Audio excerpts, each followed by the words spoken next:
Hello everybody. Today I'm going to show you this GE HVAC unit that I have in my hotel room. So you can see this is one of the newer Zoneline series of GE units.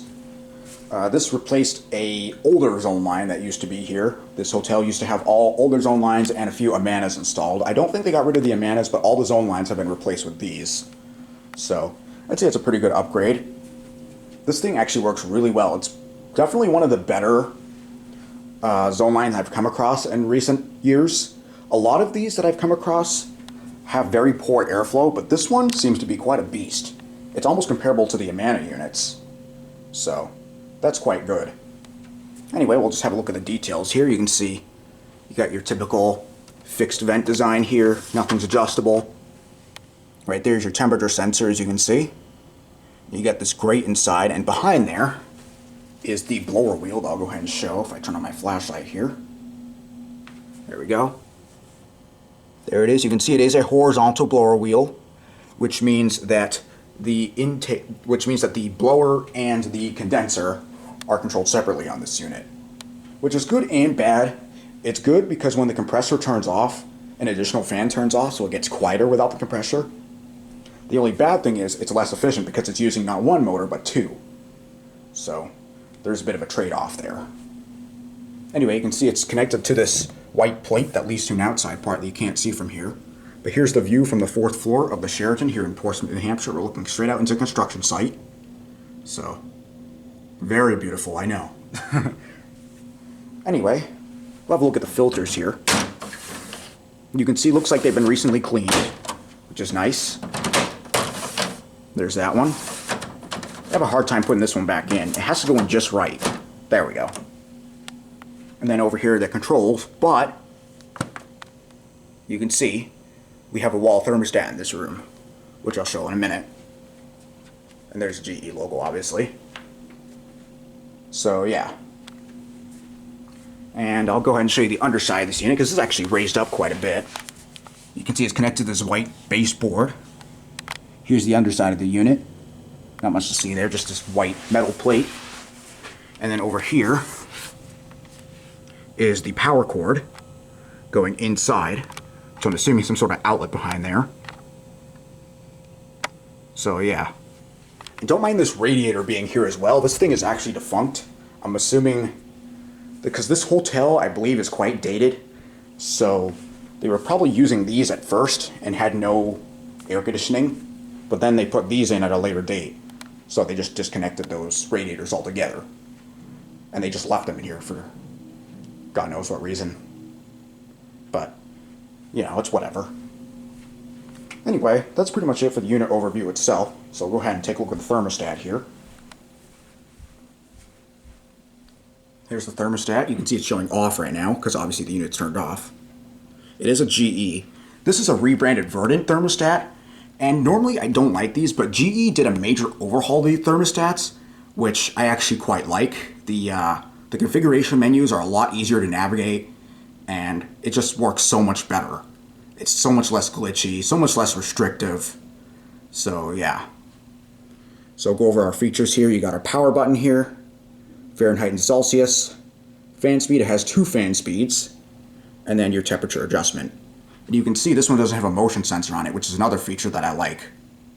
Well, I don't like the motion sensor, but I like that this doesn't have it, if you know what I'm saying. So, yeah.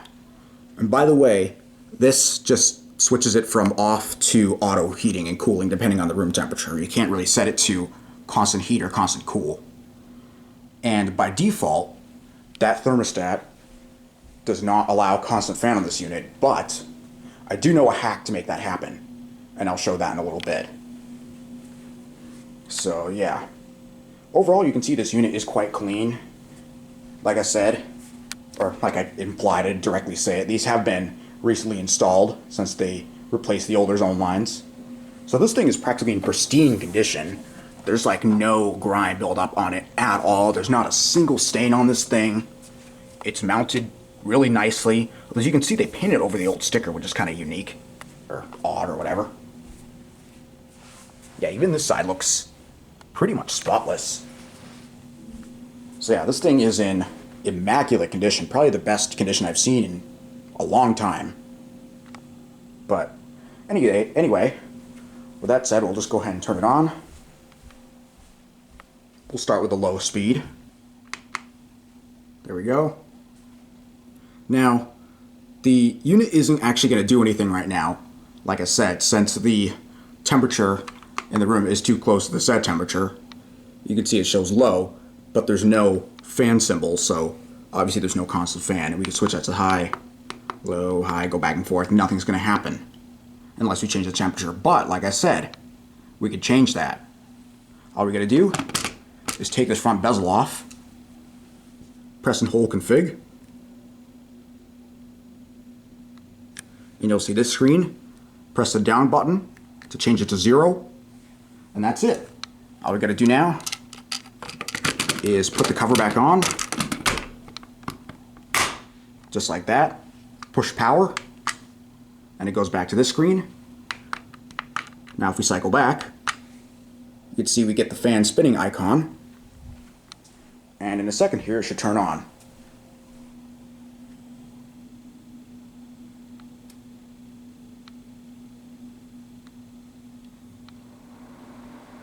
There we go.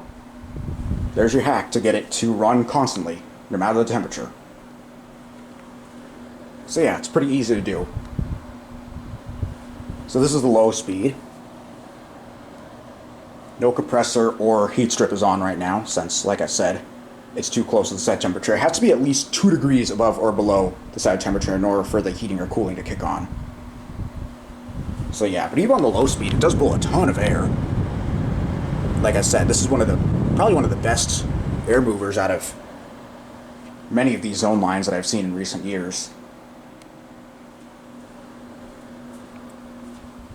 My only gripe with the setup here is that the thermostat does take a little while to communicate with the unit. And I think it's because those particular thermostats are actually wireless. So, yeah. It takes a full 15 to 30 seconds for the unit to actually catch up with the thermostat, but nonetheless, if you're patient, it works. Here's the intake, by the way. I forgot to show this in detail earlier.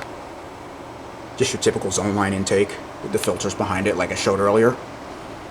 You can see some of the factory sealing is actually still left on it. So this thing is probably practically brand new. No wonder this thing works so well. And another thing I will say is because it's not a heat pump and it's strip heat, when the heat first comes out of this thing, it is very, very stinky. But that's to be expected. There's nothing you can really do about that. New or old, every unit's going to do it. And this thing is pretty quiet too. See, if I go to the edge of the room, it's just a little background white noise. I can easily snoop through that.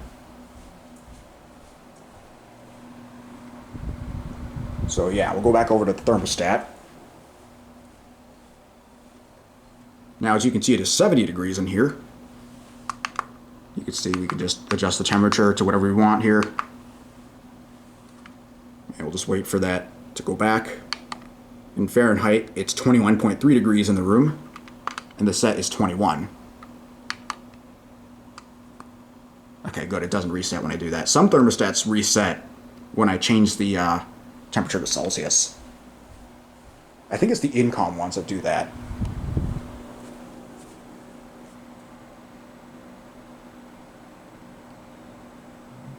So yeah. Yeah, this thing is quite nice.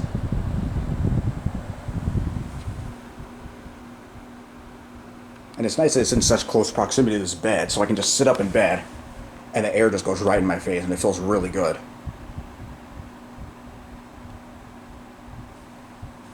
Give you a glimpse of the blower spinning. There it is.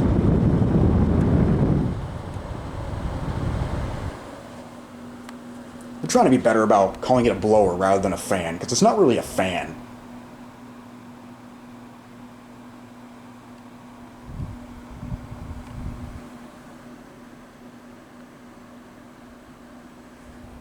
Now we'll go ahead and turn it up to high. Like I said, it takes a couple seconds.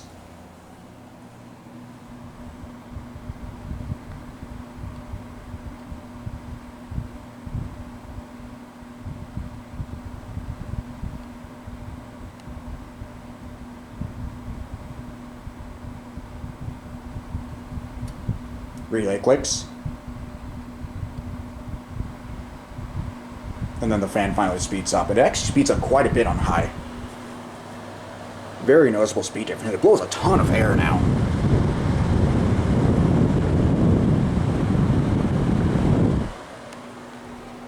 Yeah, I have pretty much all around positive things to say about this unit.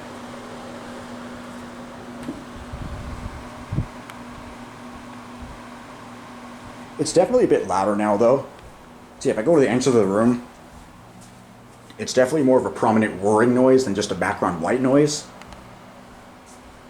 So, I'd say if you really need a strong airflow, put it on high.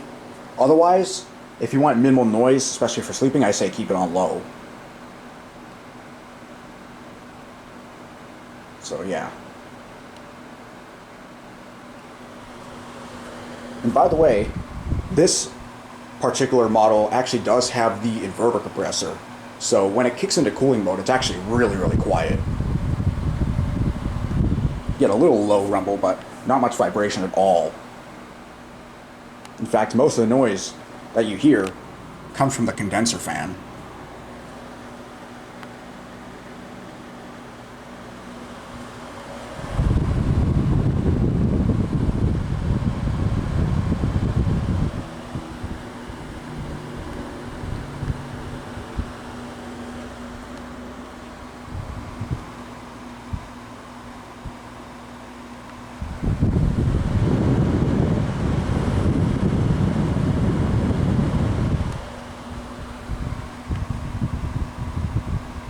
By the way, this does not have a auto speed setting, it's just low or high. So with that said, we'll just go ahead and turn it off.